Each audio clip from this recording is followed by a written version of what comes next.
donc les frères Safdie, ce sont des réalisateurs qui sont nés en 1984-1986, deux frères, Josh et Benny, et qui ont donc fait tous leurs films, du moins tous leurs films montrés en France à New York. Donc ils ont réalisé au total 5 à New York, si on compte celui qui n'est pas encore sorti.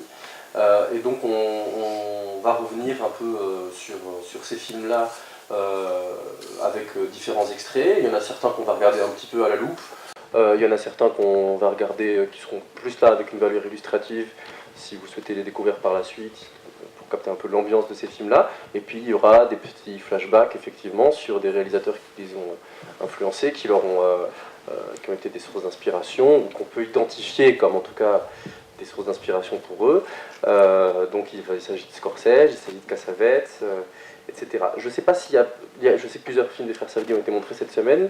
Est-ce que vous les avez vus? Je sais pas, il y a Lenny and the Kid, est-ce que des gens l'ont vu cette semaine? Non? Mais c'est pas un souci. Et il était montré aussi The Pleasure of Being Robbed.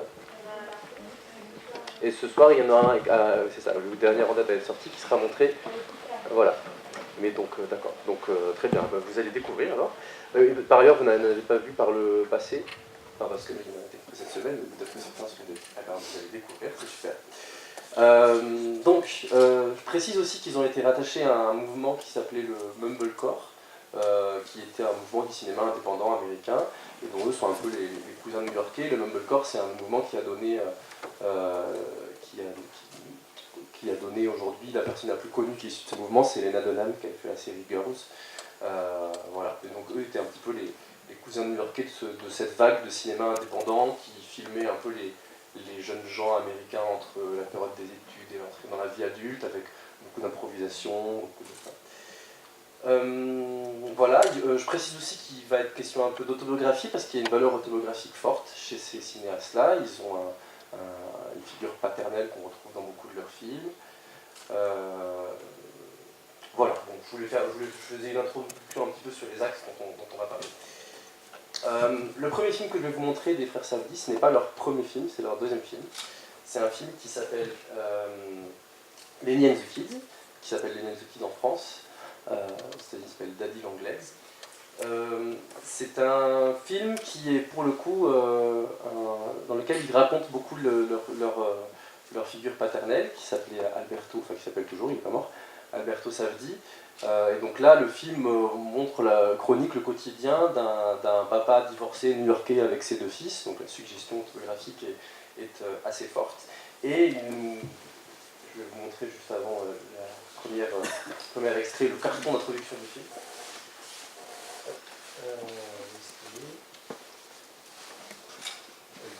Un autre de ces titres.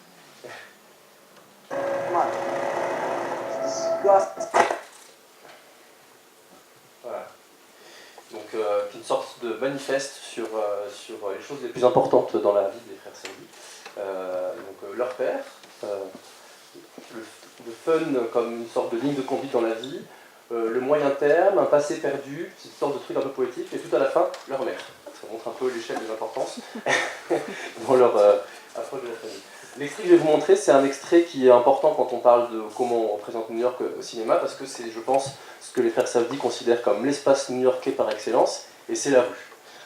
La rue, où que ce soit dans New York, mais la rue comme espace social, comme espace de rencontre. Voilà.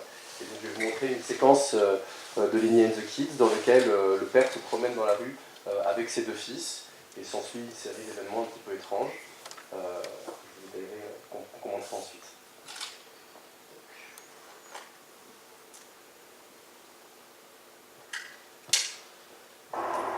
How you doing, sir? Just grab some change? How's it going, buddy? I'm trying to hang out, trying to make some money to get something to eat. Something to eat? Yes, you know, a lot of guys act like they're vets and they're really not vets. They said Fort Jackson.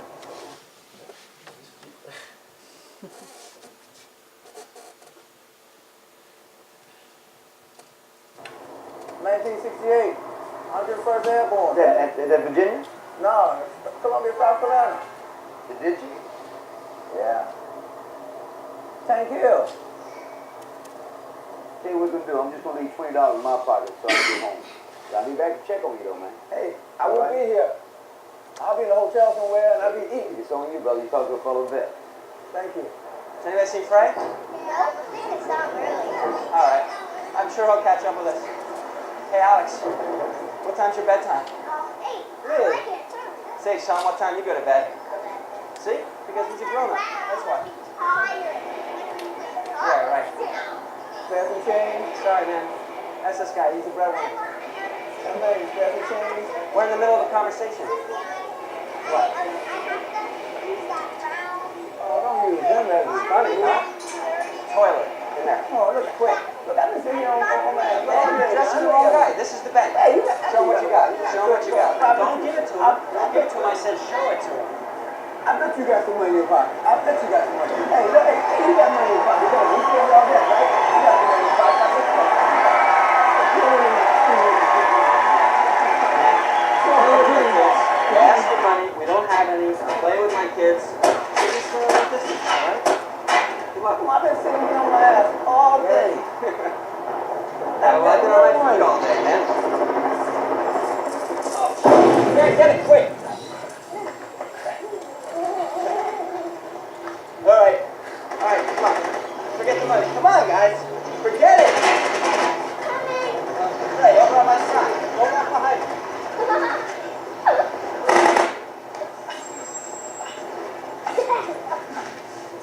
All right, no joking. No joking when we cross the street. Hold on to my belt loops. I can't see Sage. Hey, hold it up to my belt. Hey, buddy. Shake it, buddy.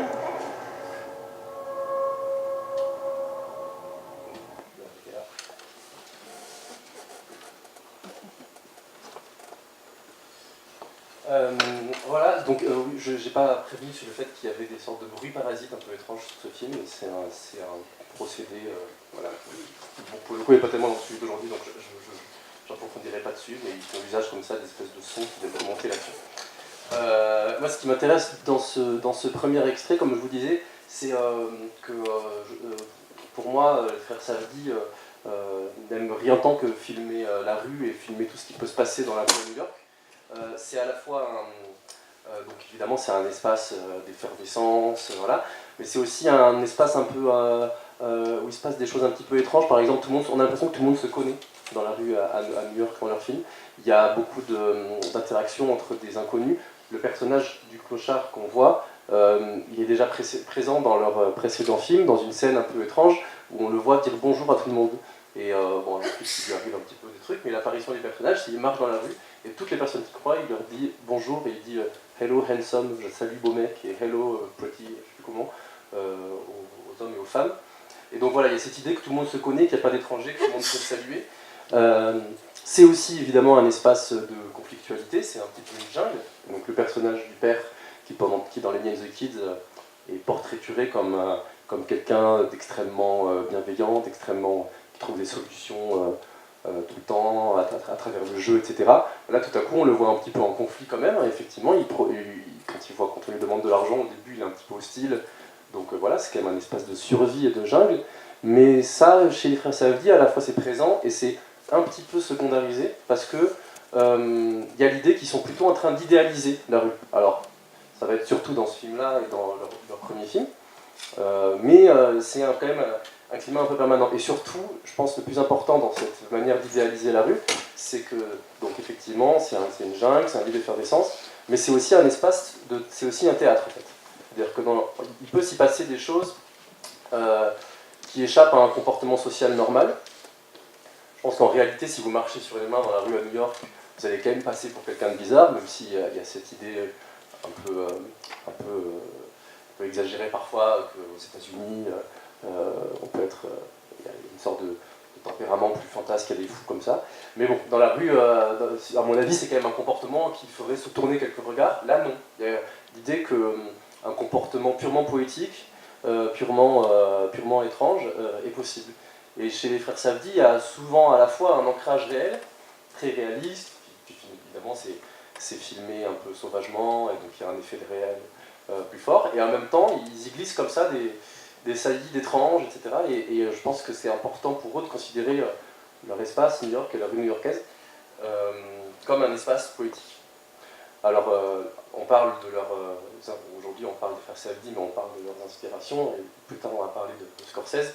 Et évidemment, pour tout ce que je viens de vous dire, il y a des films de Scorsese. Alors, j'ai pas mis 15 extraits non plus, donc j'ai pas mis un extrait de celui-ci, mais il y a un des premiers films de Scorsese qui est Mean Streets, donc littéralement les rues mean, ça veut dire méchant, qui parle beaucoup de tout ça, de la rue comme jungle, mais qui est plus violent et qui est moins dans cette manière d'idéaliser un peu de manière poétique la rue que eux peuvent avoir. Voilà, que dire de plus. Je détaille un peu sur la figure paternelle chez les frères Safdie, alors là on parle moins de New York, mais, parce qu'effectivement elle est très importante. Donc c'est l'occasion de détailler un petit peu leur biographie. Le père des frères Safdie, il s'appelle Alberto Safdie, et eux vont bientôt sortir un deuxième film qui à nouveau est un peu un portrait inspiré du père. Donc ils ont vraiment une obsession biographique pour lui. Et c'est un personnage très proche de ce personnage-là, enfin décrit comme très proche de ce personnage-là, qui a tendance à déclencher des choses un peu folles, tout ça. Il y a beaucoup d'anecdotes autour de lui. Quand ils ont présenté leur dernier film à Cannes, il est venu sans les prévenir, et il n'arrêtait pas d'essayer d'entrer partout en disant mes filles sont un film en sélection, mais y compris de rentrer à des fêtes, des choses comme ça. Enfin, c'est pour le coup un vrai... le personnage qu'on voit là, il a une origine réelle très forte chez Alberto Safdie, qui était aussi un peu un cinéaste raté, parce qu'il a des ambitions de cinéaste que sa famille ne lui a pas permis de réaliser. Donc les Safdie lui rendent un peu un hommage et font ce que lui n'a pas pu faire en devenant cinéaste. Et aussi, il les a beaucoup filmés au caméscope quand ils étaient petits, donc eux voient dans ces origines-là de pratiques très domestiques et familiales du cinéma un peu la naissance de leur... Donc voilà, donc c'est une figure très forte pour eux, qu'on va retrouver dans pas mal d'endroits. Et c'est aussi une figure qui est un petit peu un stéréotype, peut-être pas new-yorkais, mais du moins citadin, de héros de débrouillardise et d'affabulation, et même de mythomanie. Le personnage de Lenny dans Lenny and the Kids est vraiment un personnage comme ça extrêmement... voilà, qui raconte un petit peu un truc et son contraire pour essayer de s'en tirer dans toutes les situations. Et ça va être une figure très très forte pour les Safdie. Le héros new-yorkais, c'est quelqu'un qui trompe tout le monde tout le temps, etc. Et ça va m'amener au deuxième extrait, qui est donc un extrait de leur premier film, The Pleasure of Being Robbed, dont c'est quasiment le sujet, puisque c'est le portrait d'une petite kleptomane new-yorkaise. Je vais vous montrer la première séquence qui montre de manière assez comique une petite kleptomane en train d'utiliser une technique assez originale pour voler un sac.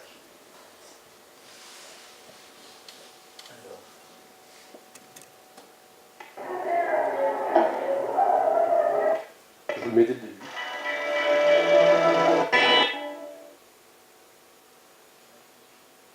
Puisque c'est la scène d'ouverture. Ça s'appelle The Pleasure of Being Robbed.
Voilà, donc faites attention la prochaine fois que quelqu'un que vous ne reconnaissez pas vous dit bonjour dans la rue. Voilà, je trouve cette scène assez amusante, mais effectivement, comme je vous dis, Il y a souvent ce genre de scène-là chez les frères Safdie parce qu'ils affectionnent beaucoup ces espèces de petits magiciens du quotidien qui faisaient comme ça des espèces de trucs, des astuces pour truquer le réel, tromper les autres. Et leurs personnages mentent beaucoup, affabulent beaucoup. Et c'est vraiment pour eux quelque chose qui relève, encore une fois, presque d'un don de super-héros. Parce que souvent, ils vont avoir des... Voilà, ça va reposer sur des techniques, sur des astuces. C'est vraiment... voilà, ils ont une sorte de façon de transfigurer le réel.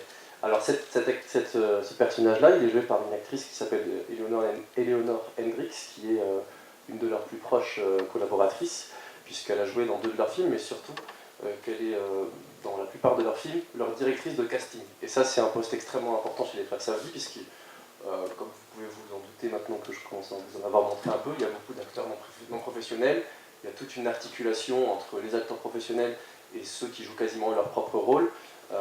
Et voilà, c'est des dénicheurs invétérés qui arpentent cette ville et qui font beaucoup de rencontres pour les mettre ensuite ou non dans leur film.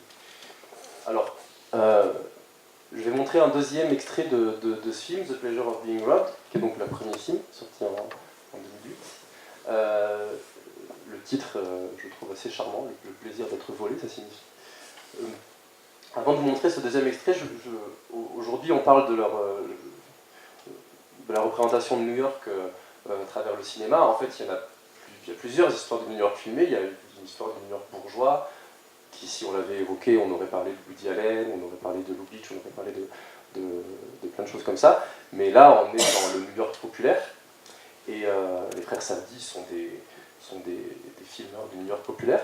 Mais c'est une question qui est assez intéressante à suivre dans leur film, parce que le New York populaire, c'est pas vraiment un lieu, parce que pour le coup, les New-Yorkais sont très mobiles, et souvent les films sur le New York populaire ne vont pas forcément se passer dans la périphérie, mais vont beaucoup amener des couches sociales différentes, et des pauvres et des immigrés, dans des emblèmes du New York bourgeois, pour le transgresser, pour voilà.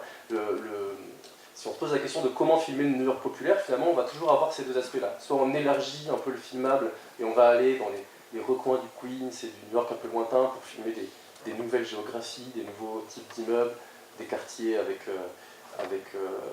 voilà, toute une ambiance un peu différente.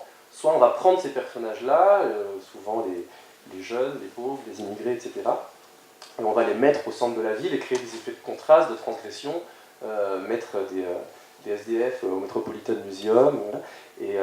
Et ça, les frères Safdie, en fait, finalement, ils filment beaucoup à Manhattan. Ils filment beaucoup dans les espaces du New York presque touristiques. Et le deuxième extrait que je vais vous montrer, c'est un extrait qui est... alors, techniquement, c'est pratiquement la fin du film, mais c'est pas vraiment un film dans lequel il y a une notion de spoil, si je puis vous rassurer, parce que c'est une chronique sans vraiment d'intrigue. Et c'est une scène où ce personnage-là, qui s'est fait arrêter par la police, a réussi à s'échapper avec ses menottes dans le zoo de Central Park. Et va aller visiter le zoo avec les mains menottées. Puis ensuite, il va y avoir une sorte de lâcher prise politique dans la séquence. Le temps qui va plus, vous allez voir ça. J'ai noté que c'était 57.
situation d'entrave, voilà, il y a une sorte de libération dans le rêve que je trouve assez belle dans le rêve et aussi dans quelque chose de très naïf, puisqu'on est un peu dans le spectacle naïf. Là, on ne cherche pas du tout à nous faire croire que c'est un vrai ours, c'est un peu très ostentatoire, l'effet de marionnettes, etc.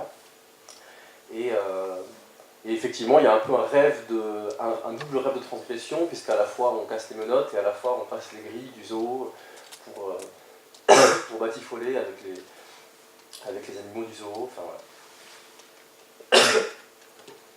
voilà. C'est cet effet-là de contraste entre le Manhattan et les emblèmes de Manhattan et les différentes populations qu'on pourrait y faire passer, notamment des pauvres. Bon, je vais y revenir un peu plusieurs fois parce que ça va beaucoup revenir à la fois avec les jeunes toxicomanes de leurs films futurs, etc., mais aussi avec l'extrait que je vais vous montrer de Shadows de Cassavetes, qui est un film auquel on allait forcément venir en parlant de New York et des frères Saldi, et en parlant du New York indépendant, puisque c'est un peu le film, du moins le réalisateur emblématique de New York, et de New York indé, du New York du cinéma vérité, etc. J'aurais pu vous montrer différents extraits de Shadows, parce qu'il y a plein de choses qui sont possibles. En l'occurrence, pour faire une connexion avec ce que je viens de vous montrer, je vais vous mettre la scène de Shadows dans laquelle les personnages vont au Metropolitan Museum. Donc d'abord, je vous explique pour ceux qui ne sauraient pas ce qu'est précisément Shadows. Donc Shadows, c'est le premier film d'un réalisateur qui s'appelle John Cassavetes, qui est un peu le pape du cinéma indépendant new-yorkais, et qui est un film très improvisé, et qui a même un peu fait école pour un nouveau cinéma indépendant qui allait ensuite plus tard donner naissance au Nouvel Hollywood, etc., qui se ferait de manière avec un peu moins d'argent, avec des acteurs non professionnels, etc. Et John Cassavetes est un acteur qui est devenu réalisateur et qui a mis l'accent dans toute cette école sur l'improvisation, beaucoup, etc. Shadows, ça suit le quotidien d'une bande de jeunes gens, la plupart noirs, certains plus ou moins métis, qui tentent d'évoluer dans le jazz à New York.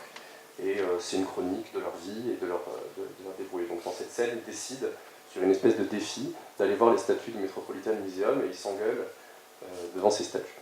Alors malheureusement, j'ai un fichier d'assez mauvaise qualité, donc je vous montre un bout de la scène et puis je vous montrer un peu ce qui s'y dit, parce que j'ai pas, avec ce fichier, des sous-titres qui allaient bien. Say you're sorry. Oh, I'm sorry. Hey, I'm sorry. Okay, I'm sorry. See, I'm really. Okay. I don't know what you would have come here for, Dennis. This joint is nothing but a place for a bunch of sexless women who don't have any love in their life. A lot of big deal professors. A lot of creeps trying to show off how much they know. You couldn't be wrong. I suppose professors don't come here. Huh? Well, I didn't say that. All right, Dennis, look at that. I suppose you can tell me what he's about, huh, genius? He's a statue. I know he's a statue, Dennis. What kind of a statue? I know he's a statue. Well, Tom, I don't know everything. You know something, Dennis? Yeah? You don't know nothing. Oh, yeah? Well, what do Yeah. you know? What more do you know? Yeah? Well, what you come here for if you know so much? You have no respect for art. No respect at all. You listen to me, Dennis. You're nothing but an ignorant slob, Dennis. A little ignorant slob. I went to college, Dennis. You? All I ever got out of it was dissipation. And a lot of early bells disturbing my sleep. A lot of supercilious professors, slob professors, shooting off their mouth about something, trying to teach me something that they'd already failed at in life themselves. So don't tell me I don't appreciate anything.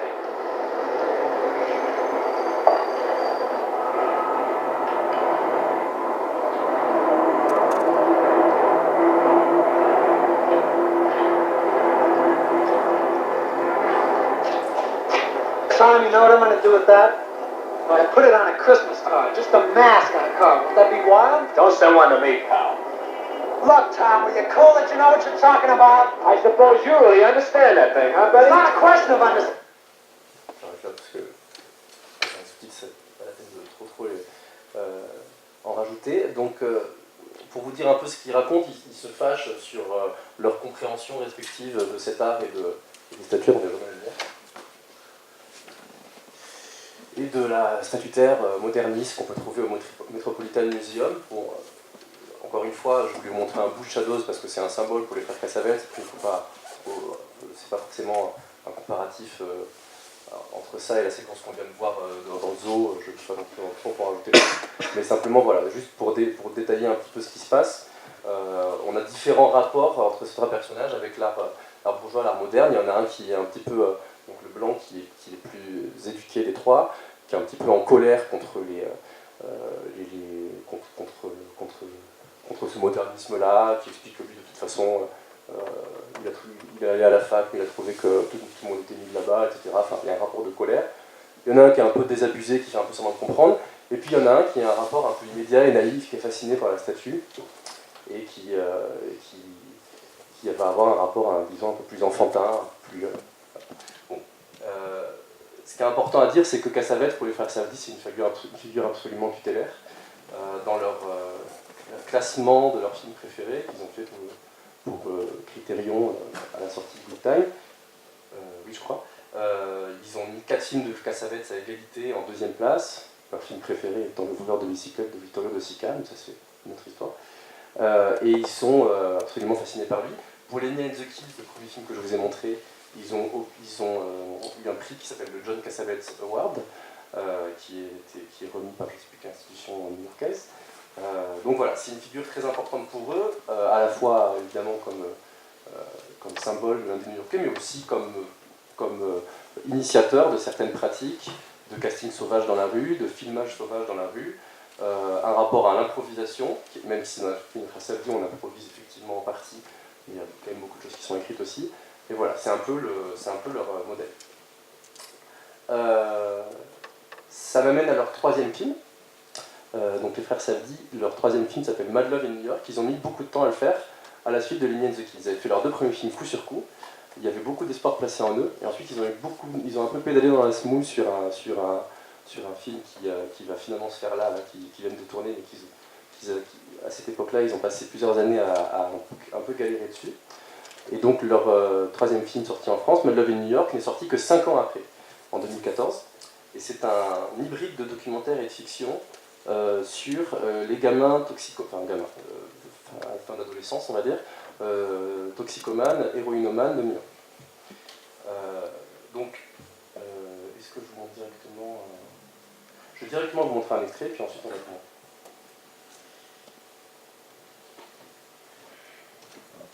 Alors dans l'extrait que je vais vous commenter, le personnage principal féminin vient de sortir de l'hôpital où elle était parce qu'elle avait essayé de se trancher les veines par arme pour son petit ami.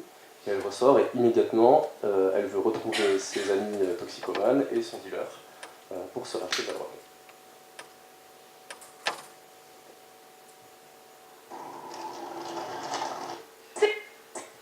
I want to go, no.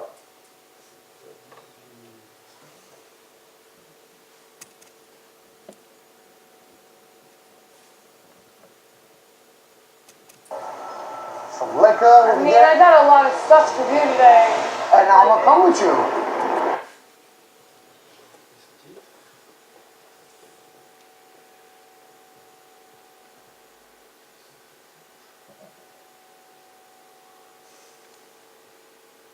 Pas les sous-titres, je suis désolé. Bon, il n'y a pas beaucoup de texte en fait.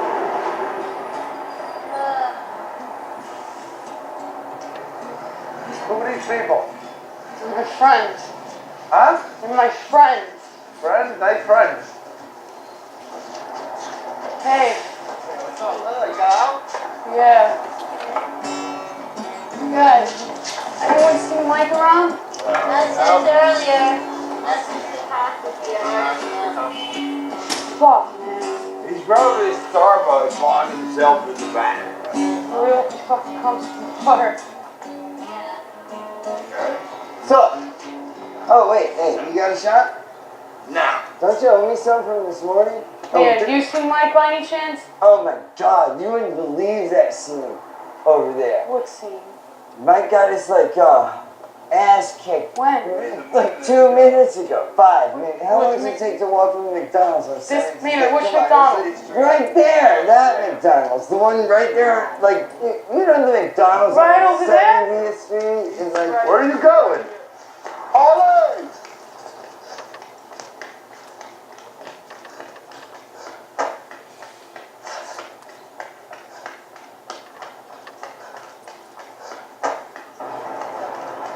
Yo, Mike!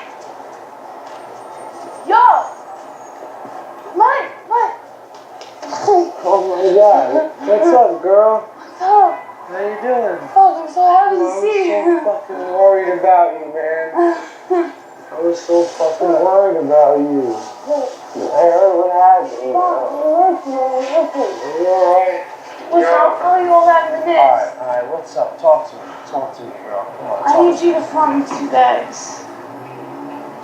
Come on, let's go. Let's go. Okay. Voilà, donc lui c'est pas son amoureux, hein, c'est son leader, je peux prendre un truc comme ça. Je vous détaille un petit peu ce qu'on vient de voir et surtout qui sont les gens qui apparaissent à l'écran. L'actrice principale, Arielle Holmes, joue un peu son propre rôle, puisque c'est une véritable sans-abri, toxicomane, que Josh Savdi a rencontré à Diamond District, c'est-à-dire en plein cœur de Manhattan, un quartier très commercial, voilà, avec qui il a noué une amitié, une relation de suivi un peu, de protection aussi évidemment. Il l'a encouragé à écrire son histoire quand elle a commencé à décrocher de l'héroïne. Elle l'a écrite, elle devait la publier, finalement elle ne l'a pas fait. Mais c'est sur la base de cet écrit-là, donc ce récit personnel, autobiographique très fort de comment elle est tombée dans l'héroïne et comment elle a essayé de s'en sortir, qu'ils ont adapté ce film. D'ailleurs le titre français, Mad Love in New York, est le titre de cette autobiographie, qui finalement n'a pas été publiée, mais qui devait s'intituler comme ça. En Amérique, le film s'appelle Heaven Knows What. Donc il y a quelque chose d'hybride entre le documentaire et la fiction dans le film. Ça va évidemment, il y a une histoire d'amour, même s'il y en a aussi une je crois qu'elle a aussi une histoire d'amour dans son bouquin qui est très forte, mais là, il y a une dramatisation autour de son histoire d'amour, puisqu'elle essaie de reconquérir son amant. Voilà, il y a l'idée, c'est l'idée dramatique que le film va être à la poursuite à la fois de l'intensité de la drogue et de l'intensité de l'amour, et qu'elle essaye à la fois de se remettre de la drogue et de se remettre de l'addiction, tant à la drogue qu'à son amour. C'est aussi un film dont l'hybridité avec le réel va créer tout un truc très particulier vis-à-vis des acteurs, puisque par exemple pour les frères Savdi, c'était très compliqué de mettre une actrice qui a décroché de la drogue en situation de faire semblant d'en prendre, faire semblant d'aller voir un dealer, etc., parce que c'est des situations de déclencheurs d'addiction très fortes. Donc il y a tout un mélange de personnages réels et de personnages de fiction qu'il fallait mettre en présence sans mettre en danger les gens, parce qu'il y avait vraiment un risque de danger pour cette fille-là. Lui, l'acteur qu'on voit juste à côté, c'est aussi un personnage qu'ils ont rencontré dans la rue, qui s'appelle Buddy Dores, que vous allez voir dans Good Time si vous irez voir Good Time. Et voilà, donc sur ce thème-là, qui est de filmer les toxicomanes dans la rue à New York, il y a toute une généalogie de films aussi. Il y en a un que vous avez peut-être vu qui est Panic à Needle Park, de Jerry Schatzberg, qui est le premier film le premier rôle d'Al Pacino, qui raconte la vie des accros à l'héroïne autour d'un parc qui s'appelle Sherman Square à New York, qui date de 1971. Alors ça, c'est un film vraiment de fiction, mais dont on peut retrouver des pistes dans Mad Love in New York. Jerry Schatzberg, le réalisateur de Panic à Needle Park, a d'ailleurs conseillé les Savdi sur ce film-là. C'est lui qui leur a dit de ne pas prendre de vrais junkies, parce que c'était trop dangereux pour le film à la fois et aussi pour eux. Donc il y a une reconstitution, comme je vous ai dit, assez complexe, avec un mélange de gens qui ont décroché et de vrais acteurs. Voilà, ça vient du réalisateur de Panic à Needle Park. Il y a un autre film que je voulais vous montrer, malheureusement j'ai eu une déception hier sur mon DVD qui m'a lâché, mais que vous pouvez noter le titre parce que si vous avez l'occasion de le voir un jour, c'est vraiment important, qui s'appelle On the Bowery. Bowery, ça s'écrit B-O-W-E-R-Y, je crois qu'il y a des gens qui notent, donc j'ai fait. Qui est un documentaire, lui-même aussi hybride, documentaire et fiction, des années 50, d'un réalisateur qui s'appelle Lionel Rogozin, qui était le documentariste préféré de Cassavetes. Pour lui, Cassavetes, c'était le plus grand documentariste du monde, et qui a fait un documentaire sur les pauvres alcooliques et les drogués dans le New York des années 50, dont on peut retrouver plein de marques dans Mad Love in New York, dans la façon dont on reconstitue tout cet univers-là. Est-ce qu'il y avait d'autres choses que je voulais vous dire sur Mad Love in New York ? Oui, encore une fois, comme je vous disais, quand je vous disais tout à l'heure que pour filmer New York populaire, on va pas forcément à la périphérie de New York. Ben, ce qui est amusant, c'est qu'avec tous les films que je vous ai cités, on est à Manhattan en fait. On est dans un décor pas forcément bourgeois, mais en tout cas, on n'est pas du tout dans la entre guillemets banlieue de New York. Là, tous ces personnages-là qui traînent, ils traînent autour de l'Upper West Side, qui est un quartier en fait assez bourgeois, c'est-à-dire c'est la bordure ouest la bordure nord-ouest de Central Park. Et c'est un point qui est connu pour avoir pas mal de ce type de population-là, de jeunes gens qui traînent, qui prennent leur dose dans les parcs de ces coins-là. Et donc voilà, ça, comme je vous disais, encore une fois, il y a une sorte de confrontation. On ne filme pas forcément le New York populaire loin du centre, et au contraire, on va plutôt le filmer au cœur du centre. Et Ariel Holmes, le personnage féminin qui a été à la base de tout ce projet-là, Josh Sabdi l'a rencontré en plein cœur de Manhattan. Voilà, ça va m'amener à la dernière partie qui donc va être un peu un truc pour anticiper Good Time, pour ceux qui veulent aller le voir après. Donc Good Time, c'est un film qu'ils ont sorti en 2017, qu'ils ont présenté à Cannes en 2017, qui lui va pour le coup pas mal changer de forme. C'est leur premier film avec un peu plus d'argent, et vous allez tout de suite vous en rendre compte. Et dans celui-ci, on va retrouver des thématiques qu'on a vues pendant je viens de vous dire, mais on va surtout poser les bases d'un truc assez particulier qui serait un psychédélisme new-yorkais. Voilà. Je vais vous montrer une séquence dans laquelle vous allez retrouver cet acteur, David Duress, qui raconte à Robert Pattinson, qui est le personnage principal, la folle nuit qui vient de passer et comment il s'est retrouvé avec lui. Alors. Right away, I'm getting a bottle of brandy, and I'm already practically broke with the little money that was left in my account. So I call my boy Cully. He comes through with some more liquor and some sticks of Xanax. My brother. He takes some sticks, I take some sticks. And by now, we're all fucked up, and I'm just feeling so good that I don't even give a fuck. So we both walk over to his boy Trevor's house, this guy who has this hustle going where he moves acid for this guy in the Bronx, for this other guy in Long Island. But what they do is they skim a couple sheets off the top, so they could have some money on the side for themselves before they make the delivery. Yo, Belvis, how much was that? Yo, son, pick me up, son. Finish already, yo. 3 minute man anyway. Fuck, let me do my thing, man.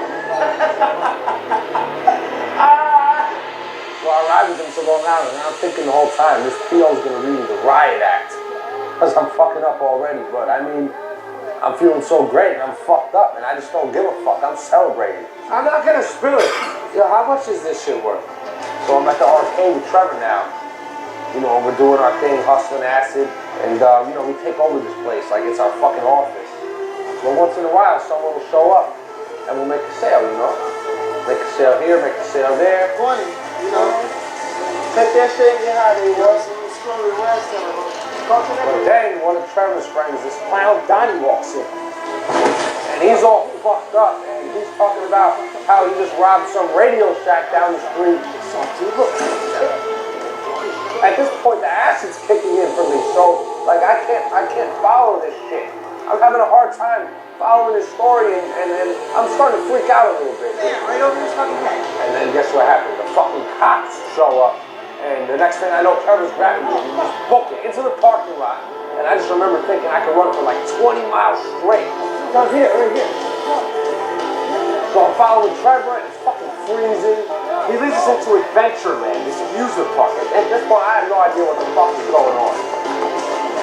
So then Donnie leads us into this ride, and they look for a place to hide their shit, but it's fucking dark in there. I can't see shit. All of a sudden, they get bagged. I'm all by myself in the dark. And literally the next thing I remember is I'm running down some random street, and I just see a fucking cab, and I hail it, and I just get in. And this driver, he just kept talking to me, and I'm fucking tripping balls. And I'm telling him, please, just give me some peace and quiet, or I'm gonna throw up. You give me my money right now, and you get out of And this I told the driver, don't worry, I'm gonna go in the house, I'll get the money and come right back. I just got out of jail today, man, I don't have the shit. As soon as he hears the word jail, he fucking freaks. Talking about, I'm not getting ripped off by one of you punks again. I'm not getting fucked up. And he just fucking steps on the gas.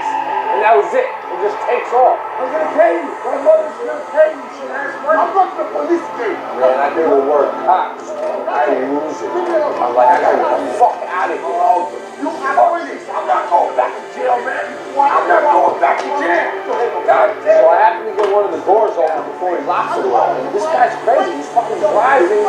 He's speeding down the road, 30, 40 miles an hour. And I know we're getting closer and closer to the precinct. I know where my local police is. It's not far. And I'm not going back to jail. So I just look down at the pavement and just jump. And now look at my fucking face.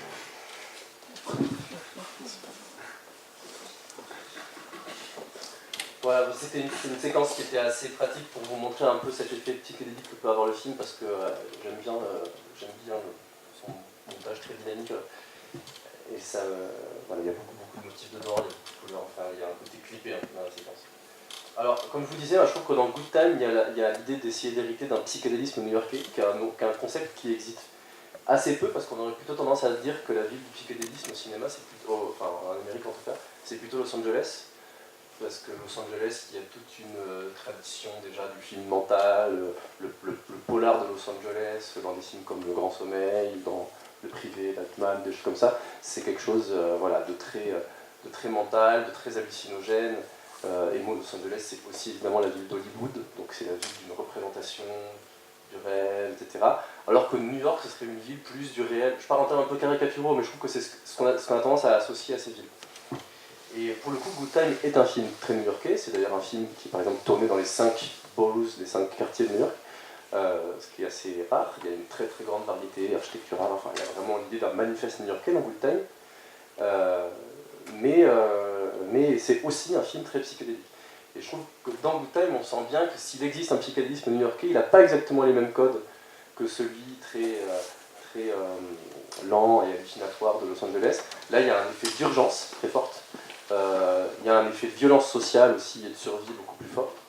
Et il y a quelque chose,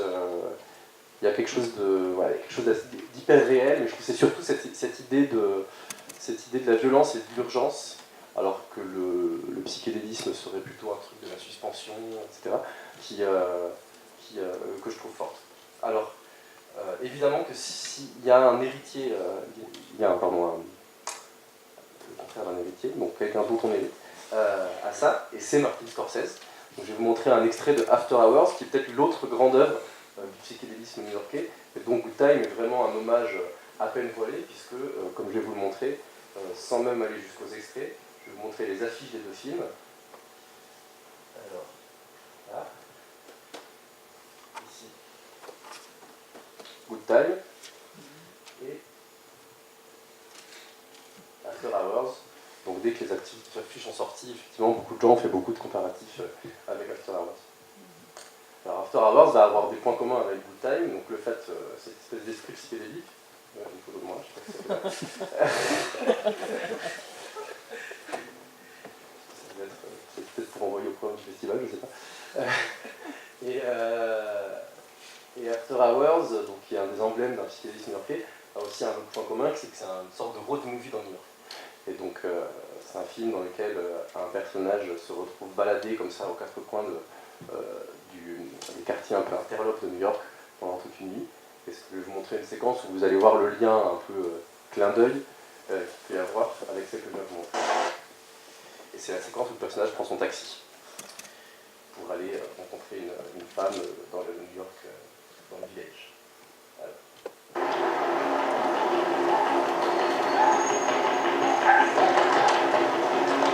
I've only got 20. You ready? Yeah, sure, no problem. No hurry.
the 650?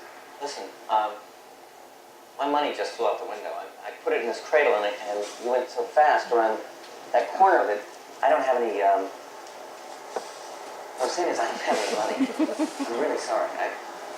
But look, let me show you something. Look, I had $20 and now I don't have any more. I'm really sorry.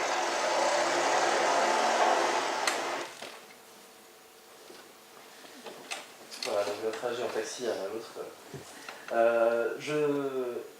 Donc évidemment, là, il y a quelque chose de plus insistant dans l'effet de psychédélisme et l'effet quasiment fantastique de la séquence, qui est vraiment, il y a vraiment quelque chose de l'ordre du tunnel du lapin blanc. Il se passe quelque chose d'un peu étrange dans ce taxi.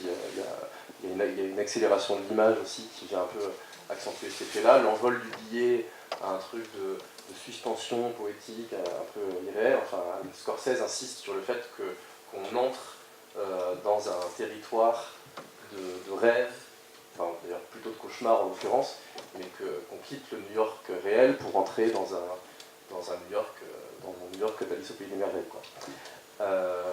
Mais effectivement, c'est un film qui a quelques points communs avec Good Time. Comme je vous disais, il y en a un autre, c'est le fait que ce sont des films très mobiles, qui se passent dans beaucoup de parties différentes de la ville. Enfin, Scorsese, c'est l'exploration d'un quartier à travers plein de décors dans ce quartier, et Good Time, c'est étendu à toute la ville. Mais il y a l'idée qu'on peut quasiment faire un road movie à l'intérieur de New York. Alors ça, effectivement, je vous parle de Good Time parce que je vous ai montré... c'est dans Good Time, je ne vais pas trop vous en montrer non plus parce que certains d'entre vous vont le découvrir. Mais Good Time, c'est un film qui étend l'envergure de New York, comme on en parlait un peu plus tôt justement avec Jack, à un degré qui est presque irréel. Les personnages parlent de faire des trajets de plusieurs heures à l'intérieur de la ville, tout ça à l'intérieur d'une seule nuit. Il y a l'idée qu'on peut, que New York est une planète et qu'on peut circuler dedans comme voilà, à des échelles géographiques et des échelles de temps qui ne sont pas celles normales d'une ville. Good Time, je vais vous montrer une autre séquence de Good Time qui m'amènera à la dernière thématique qu'on évoquera avant peut-être d'échanger avec quelques questions avec vous, qui est une séquence sur une nouveauté en termes de moyens de filmage. C'est la première fois que les frères Safdie ont eu accès à ça, c'est de filmer depuis les hélicoptères, de filmer les voitures et les trajets en voiture depuis les hélicoptères. Alors il y a quelques séquences de Good Time qui sont concernées par ça, je vais vous en montrer une assez brièvement, et je vais vous expliquer ensuite pourquoi je pense que c'est assez important, et ça met à jour de nouvelles possibilités de filmage de New York, qui sont très liées à notre époque, je pense. Donc, je vous dirai ça après.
C'est assez inhabituel dans un film indépendant, parce que c'est des images dont on imagine qu'elles coûtent assez cher à produire, etc. Et donc, il faut savoir un petit peu d'où elles viennent, parce que à un spectateur américain, ça va rappeler des choses que ça ne rappelle pas forcément à un spectateur français, parce que il y a toute une catégorie de programmes télévisés qui n'existent pas chez nous, et qui sont très importants aux États-Unis, qui sont des espèces de cop shows, de programmes de policiers documentaires en temps réel, dans lesquels on va suivre comme ça des courses-poursuites, il y a des hélicoptères comme ça qui survolent les villes pour filmer des courses-poursuites, des choses qui pourraient se passer au sol, etc. Donc c'est à la fois des hélicoptères de la presse, de la police qui sont suivis par des hélicoptères de la presse et de la télévision. Il il y a une séquence qui est très connue dans l'imaginaire américain pour ça, c'est la course-poursuite de O.J. Simpson, qui était donc accusé du meurtre de sa femme, qui fuyait la police depuis les années 90. Ça a été une séquence qui a duré comme ça plusieurs heures, qui a été suivie par des millions et des millions d'Américains. Et cette séquence, les frères Safdie l'ont montré à leurs opérateurs quand ils ont eu accès à un hélicoptère pour pouvoir tourner ces plans-là dans le Good Time. Donc évidemment que c'est un truc qui a à voir avec une surveillance de la population. Donc c'est pour ça que je dis que je trouve que c'est un peu des plans qui ont à voir avec notre époque, parce qu'il y a une intensification de la surveillance qui je pense est un peu thématisée dans certains, pas forcément dans cette séquence-là, mais dans ce que je vais vous montrer après. Voilà. Mais donc il y a l'idée comme ça qu'on est tous un peu surveillés. Il y a un voyeurisme américain qui est à l'œuvre. Si ces plans-là, ça n'existe pas en France, c'est parce qu'en France, il y a des choses qu'on n'a pas le droit de filmer. On n'a pas le droit de filmer n'importe quoi dans la confidentialité de la police. On ne peut pas non plus aller complètement dans le travail de la police et de la justice. Et voilà, aux États-Unis, on peut tout filmer. Bon, j'exagère, mais et donc voilà, ce sont des séquences qui mettent un peu en scène cette espèce de voyeurisme. Alors, ils ont eu pour Good Time accès à un hélicoptère pendant juste, je crois, 1 heure, ou un truc comme ça, et ils en ont profité pour faire un maximum de plans de voiture, mais ils n'ont pas pu non plus complètement exploiter ça. Mais dans la dernière réalisation des frères Safdie que je vais vous montrer, qui est leur dernière en date, qui n'est pas un film mais qui est un clip, ils ont pu réutiliser un hélicoptère pour articuler tout un récit autour, et c'est un truc qui est un peu moins connu de ce qu'ils ont fait. C'est un clip pour Jay-Z, le rappeur américain, qui s'appelle Marcini, et que je vais vous montrer dans son intégralité, qui est assez court. Et voilà, et donc une grosse partie du clip est filmée avec un hélicoptère, et vous allez voir, il s'articule beaucoup de choses et beaucoup plus de récits et d'enjeux autour de ça. On commente ça juste après. I was mixing, cooking coke in the kitchen.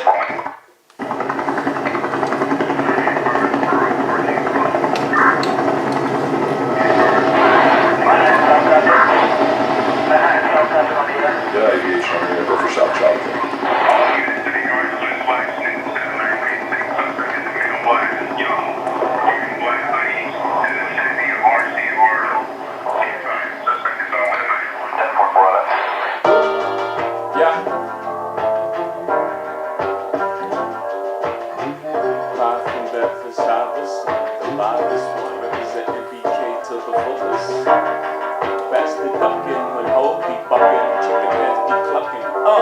Back when Ratchet was a Ratchet and the Vixen was a Vixen and Jim Master J was a lot.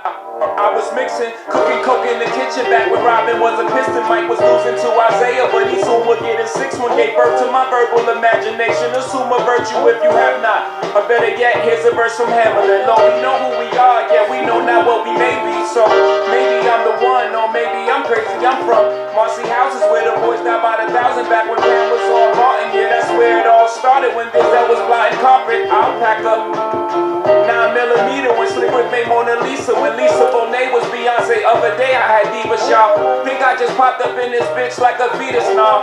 Pregnant pause, give you some second thoughts. It's room on the bandwagon, don't abort, Marcy.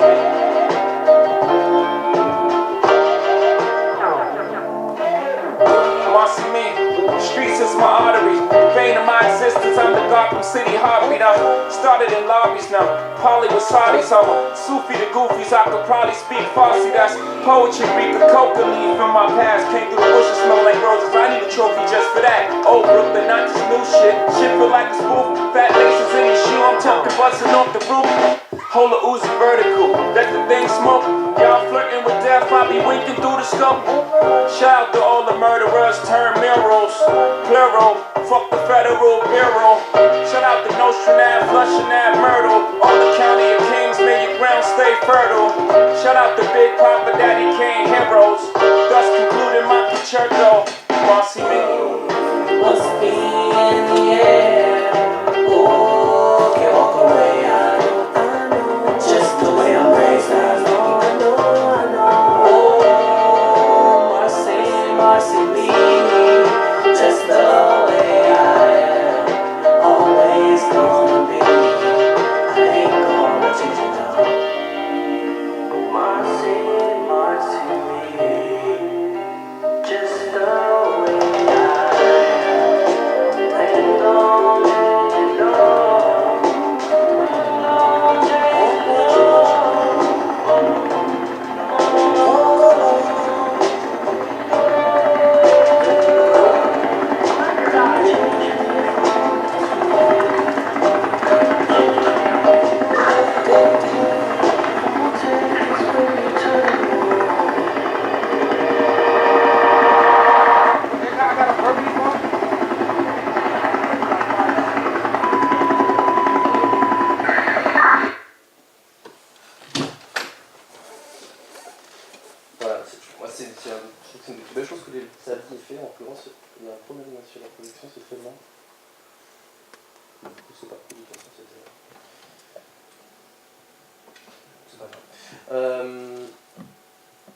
Donc, comme vous voyez, là, ils articulent beaucoup plus de choses autour de ce motif-là, de l'hélicoptère. Il y a à la fois un sentiment de surveillance qui est accentué, d'autant plus que, évidemment, les policiers sont blancs, et on sent qu'ils n'appartiennent pas à la même population que celle qui surveille. Il y a quelque chose de l'ordre de l'état policier qui est quand même très fort, et de la fracture raciale aussi, je pense, aux États-Unis. Il y a une mélancolie sur cette surveillance, je trouve, dans tous les plans sur les visages sur la fin, avec ces hommes adultes et cet enfant qui regardent l'hélicoptère comme un projecteur qui sera tout le temps au-dessus de leur tête et avec lequel ils doivent composer pour leur vie. Il y a un sentiment aussi de menace, je trouve, parce que ce point de vue-là, un projecteur braqué sur un enfant qui court, moi, chaque fois que je vois le clip, il y a un truc de gêne et de peur, j'ai l'impression que l'enfant va peut-être se faire tirer dessus. Je ne sais pas si ça vous a fait ça, mais enfin, moi je trouve qu'il y a un peu cet effet-là. Et puis il y a bien sûr un truc de justice divine aussi, hein, des espèces de lumière qui vient du ciel. Et, voilà. Donc ça c'est quelque chose qui, je pense, est un truc qu'ils ont ajouté à l'histoire du New York populaire, cette idée qu'il est surveillé et qu'il est scruté par la police et par la presse. Ils ont rajouté cet élément de voyeurisme à leur cinéma. Je pense que c'est assez important qu'ils l'aient fait. Il est 15h30. Bon, j'ai essayé de vous parler de beaucoup de choses un peu fouillis en une heure. J'espère que c'était suivable et que ça vous a donné un portrait un peu synthétique. Pour information, les frères Safdie vont sortir un nouveau film sûrement cette année. Enfin, en tout cas, ils ont fini de le faire. Donc maintenant, il s'agit de savoir s'il sera présenté au Festival de Cannes, quand est-ce qu'ils le sortiront ensuite, qui s'appelle Uncut James. Mais ils ont un autre projet qui est l'adaptation, enfin le remake d'un film, d'un cop movie des années 80 qui s'appelle 48 heures. Donc un buddy cop movie, un film avec deux flics copains, mais pas tout à fait, qui enquêtent ensemble sur un truc. Et donc ça entérine l'idée qu'avec Good Time, ils sont passés un peu à un cinéma de genre, qu'effectivement avant il y avait quelque chose de strictement quasi documentaire, on captait le New York populaire et on racontait des petites chroniques un peu sans intrigue. Maintenant ils s'intéressent quand même à un cinéma un peu plus marqué par le genre et dans lequel il y a un peu de scènes d'action, il y a un peu comme ça les codes du polar, etc. Et donc du coup c'était le dernier extrait que je voulais vous mettre parce qu'après avoir vu un peu comme ça un parcours autour de leur œuvre, je trouve ça marrant de mettre un extrait de 48 heures d'origine de Walter Hill pour imaginer peut-être à quoi ça pourra ressembler entre leurs mains à eux. Donc c'est un extrait dans lequel vous allez voir Eddie Murphy, dont c'est le premier film, se faire passer pour un flic dans un bar pour se mettre tout le monde, pour se faire craindre de tout le monde et obtenir des informations. En fait, il n'est pas policier dans 48 heures, c'est un détenu qu'un policier recrute avec le droit de l'avoir en dehors de la prison pendant juste 48 heures, parce qu'il a besoin de lui pour résoudre une enquête. Et ensuite va se nouer entre eux une espèce de relation. Mais donc voilà, donc Eddie Murphy n'est pas flic, et par contre il doit faire semblant de l'être pendant 48 heures, et là il va un peu trop faire semblant. Donc c'est intéressant par rapport au Safdie, parce que je vous ai beaucoup parlé de leur goût pour des personnages affabulateurs, comme ça, qui déclenchent des situations, qui trompent ce qu'on peut penser de qui ils sont, et qui trichent comme ça avec le réel. Et là, vraiment, on est en plein dedans. Et ce sera le dernier extrait que je vous montrerai, et puis ensuite on pourra échanger. Alright, listen up. I don't like white people. I hate rednecks. You people are rednecks. It means I'm enjoying this shit. You loaded here. Where the fuck did you get this? Tax refund. Bullshit. Too fucking stupid to have a job. You don't like that? You don't like that shit? You hate that shit, right? What kind of cop are you? You know what I am? I'm your worst fucking nightmare, man. I'm a nigga with a badge. That means I got permission to kick your fucking ass whenever I feel like it.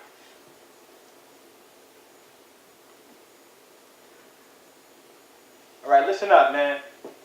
One of them's underage, another one attacked a police officer, and I still ain't found what I'm looking for yet. Well, look, I think you're on your way to being out of business, alright? Let's see what we can fuck with next. Hey, man, alright, okay.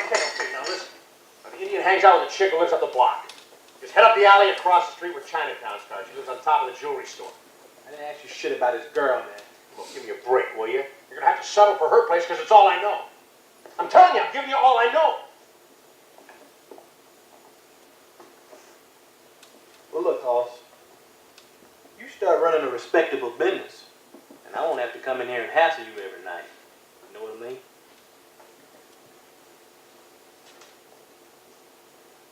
And I want the rest of you cowboys to know something.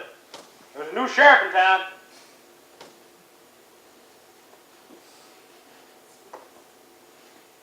And his name is Reggie Hammond. Y'all be cool. Run on.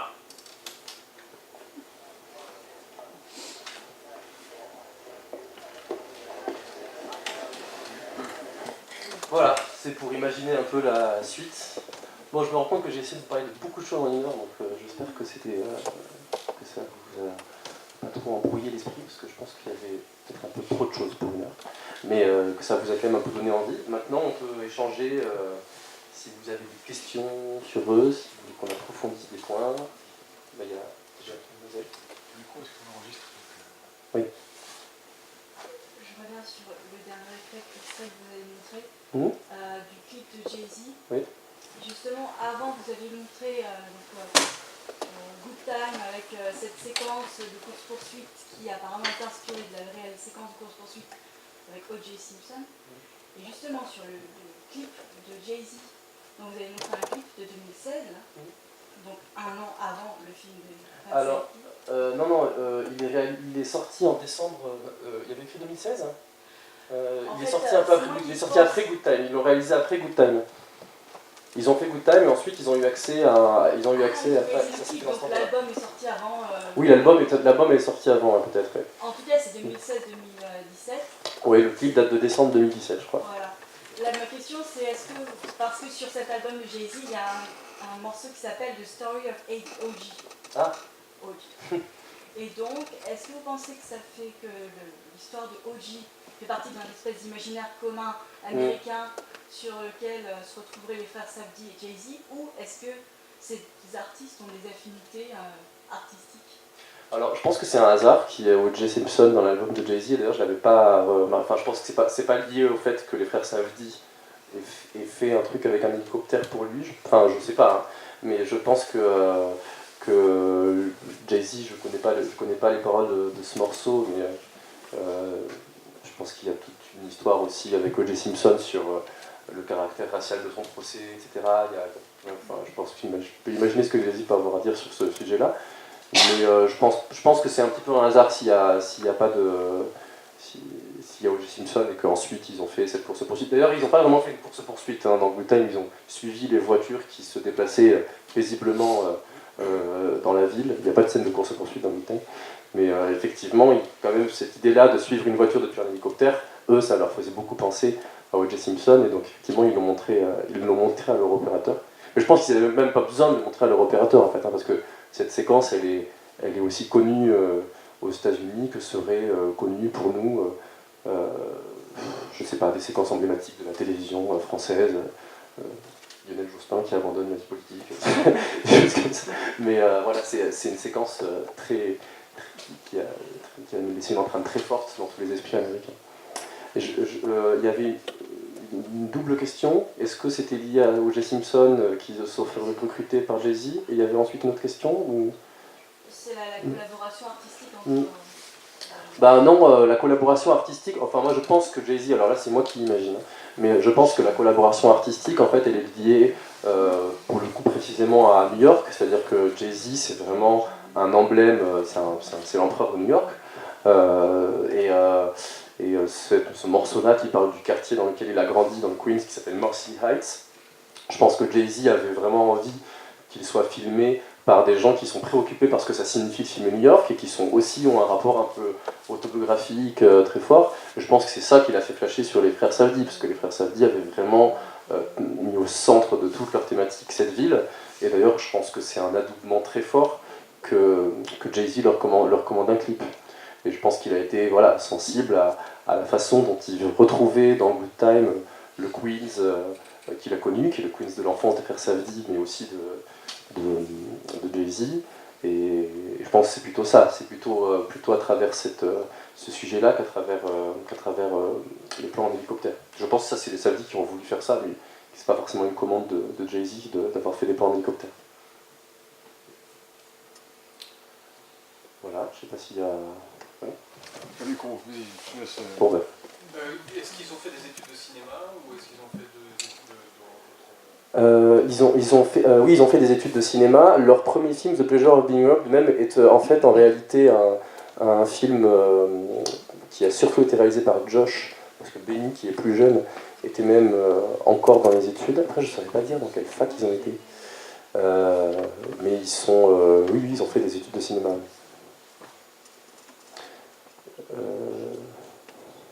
Ouais, bon, enfin, en tout cas, je pense pas qu'ils aient été à la Tisch School, qui est la fameuse, qui est l'école de cinéma de la New York University, qui est vraiment un endroit où ont été formés beaucoup de réalisateurs actuels, etc. Et puis eux, pour le coup, n'ont pas attendu de finir leurs études de cinéma pour réaliser des films. Pour le coup, leurs courts-métrages n'ont jamais été vraiment... on ne peut pas les acheter en France, mais ils ont commencé très très tôt à en faire. Comme je vous dis, leur pratique du cinéma vient vraiment d'un truc de home movie, quoi. Ils viennent du caméscope, en fait. Hein. Ils ont pas... C'est pas des... Je pense pas que ce soit des produits des facs de cinéma américaines. Alors que certains cinéastes américains peuvent être un petit peu des produits de ça, des codes du narrative writing tel qu'il est enseigné à la New York University, des codes de... Eux, je trouve qu'ils sont assez... je les trouve plus sauvages que des produits des film school américaines. Voilà, je sais pas s'il y a... J'ai un petit perdu. Côté sauvage, ils pourraient pas se rapprocher un peu d'Abel Ferrara aussi Alors c'est marrant que vous parliez d'Abel Ferrara, parce qu'Abel Ferrara, il a joué dans un de leurs films. Il a joué dans Lenny and the Kids, et effectivement, oui, ils ont quelque chose qui peut le rapprocher de lui. Abel Ferrara a d'ailleurs réalisé un film qui s'appelle The King of New York. Mais ils sont assez proches de lui. Tout comme lui aussi, ils ont pas mal de rapports avec la France, hein, parce que la France a beaucoup produit et aidé à distribuer les frères Saldi. C'est la quinzaine des réalisateurs qui les a découverts, etc. Abel Ferrara, aujourd'hui encore, il fait beaucoup ses films avec la France. Mais effectivement, ils ont beaucoup d'acquaintances personnelles et de production. Et oui, effectivement, il y a quelque chose... Je suis en train de réfléchir s'il pourrait y avoir des films d'Abel Ferrara qui pourraient se rapprocher des frères Saldi. Je ne vois pas comme ça une évidence absolue, mais oui, je pense qu'ils sont très proches. Juste une question, je les connais absolument pas, donc je suis en train de les découvrir. Hein, mais en fait, vous parlez des frères Savdi, puis on a l'impression que ça fait c'est qu'une seule personne. Il n'y a pas une... comment ils collaborent sur absolument tous leurs films. Ils écrivent et réalisent ensemble. Et effectivement, on ne sait pas exactement. Alors, il y a un début de carrière dans lequel Josh, le frère aîné, est un petit peu plus aux commandes. Mais, parce que Pleasure of Being Robbed, effectivement, c'est lui qui l'a réalisé. Et puis, il a une histoire un peu complexe de production. C'était une commande publicitaire à la base qui était faite à Josh Savdi. Mais effectivement, ils font tous ensemble. Là où on les distingue, c'est quand ils jouent. Parce qu'ils jouent souvent dans leurs films. Et souvent, il n'y en a qu'un seul des deux qui va jouer. Dans Good Time, je suis en train de montrer Good Time, etc. Dans Good Time, vous verrez peut-être, le rôle du frère du héros est joué par Benny Savdi, qui joue un handicapé mental en plus, donc c'est quand même un rôle qui exige des ressources assez complexes en termes de jeu, puisqu'en plus il ne faut pas être caricatural, etc. Donc c'est un vrai acteur, quoi. Et Josh Savdi, lui, joue dans The Pleasure of Being Robbed, apparaît aussi un petit peu dans quelques autres. Il a même un peu joué chez d'autres, on le voit jouer. Il y a Michael Ers qui est présent au Festival Travelling cette semaine, un réalisateur français, là, et donc Josh Savdi, il avait un petit rôle dans Ce sentiment de l'été. Donc voilà, donc c'est là où on peut les distinguer, mais effectivement sur la confection, moi qui les suis depuis longtemps, je les ai toujours vus comme monstres à deux têtes, effectivement, où on a du mal à distinguer, mais comme c'est souvent le cas des tandems de réalisateurs frères, voilà, on ne sait pas exactement où commence et où s'arrête le travail des sœurs Wachowski, des frères Cohen. Ils ont une très très grande proximité.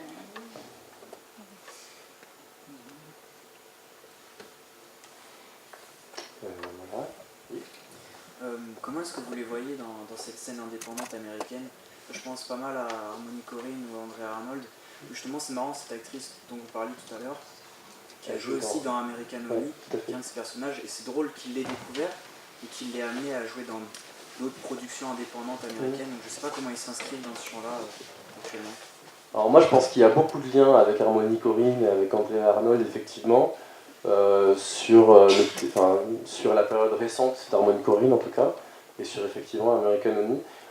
J'ai l'impression qu'actuellement dans le cinéma indépendant américain il y a, j'ai un peu parlé de psychédélisme sur Good Time, mais j'ai l'impression qu'il y a un retour hallucinogène sur notamment sur les chroniques de jeunes gens un peu sauvages comme ça, qui à d'autres époques se serait fait avec un sentiment de réel, un peu cru, etc. Et là maintenant sont plutôt en train de devenir voilà, des films très, très psychédéliques, très hallucinogènes, avec une musique puissante, etc. Et donc Harmony Korine effectivement avec Spring Breakers et donc son prochain Big Bun qui a l'air d'être un petit peu du même ordre. Pour moi il y a beaucoup de liens avec la façon dont on chronique, dont on chronique les couches basses et les couches jeunes et les couches les périphéries de la population américaine comme ça, à travers ces espèces de film trip, on appelle ça un peu souvent comme ça, des films trip, au sens où il y a une sorte d'effet de trip de drogue dans le film, que ce soit par l'usage de teintes chromatiques très fortes, l'usage de la musique, etc.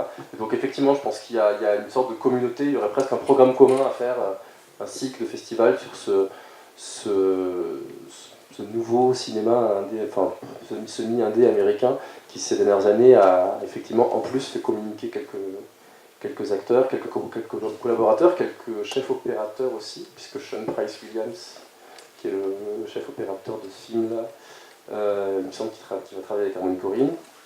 Donc non, il y a un territoire commun. Il y a aussi une maison de production en commun qui est en train de prendre beaucoup de poids, qui s'appelle A24, A24, qui est un peu le nouveau pape du cinéma indépendant. Enfin, c'est eux qui produisent, c'est un peu le nouveau Weinstein en fait, au sens de production, pas au sens de ce dont il pourrait être accusé. Mais donc voilà, il y a plein de choses en commun entre tous ces gens-là. Parce que Harvey Weinstein, avant d'être tristement célèbre pour ce pourquoi il est célèbre aujourd'hui, a aussi été un producteur très important dans le cinéma indépendant américain et qui effectivement a donné corps à de nouveaux types de films, de nouveaux types de productions, que ce soit avec Soderbergh, voilà. Et donc les producteurs de Frères Safdie sont un peu identifiés comme ce nouveau poids lourd du cinéma indépendant. Et voilà.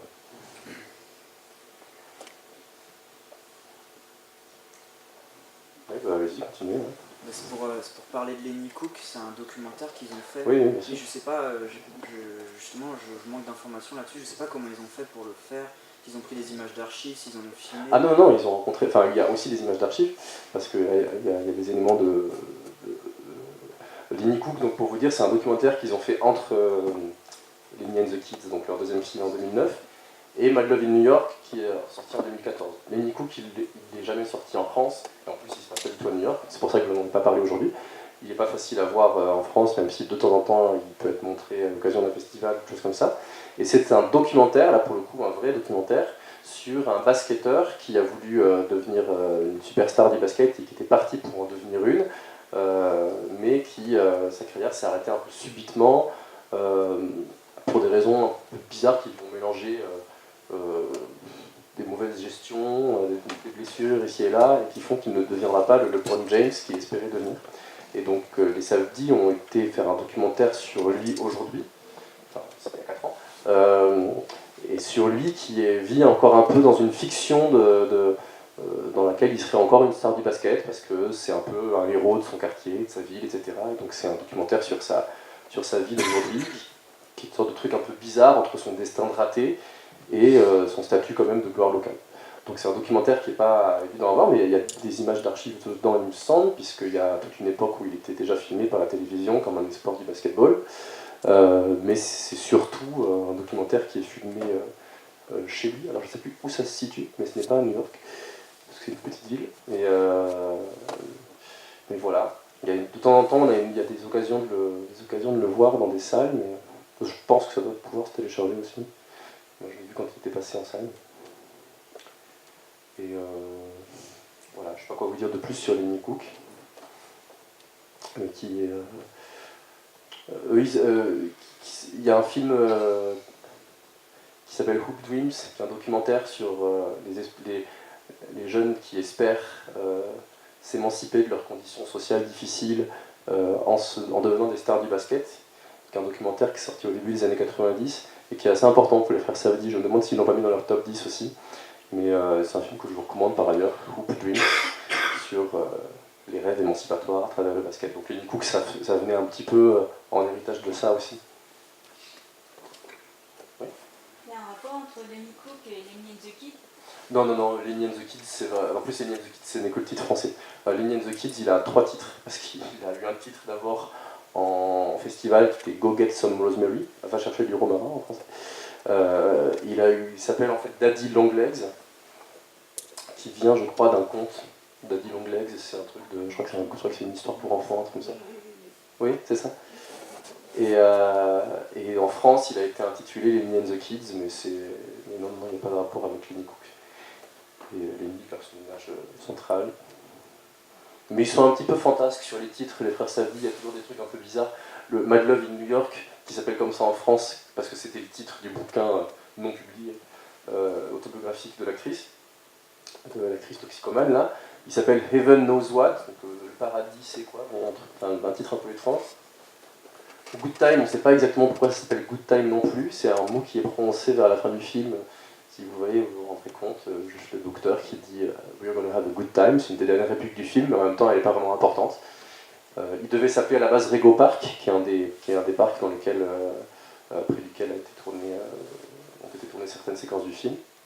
Donc voilà, ils sont un peu bizarres avec les titres face à ça.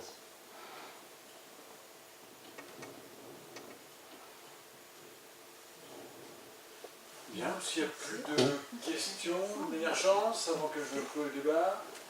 Bien, parfait. Merci beaucoup Théo. Merci.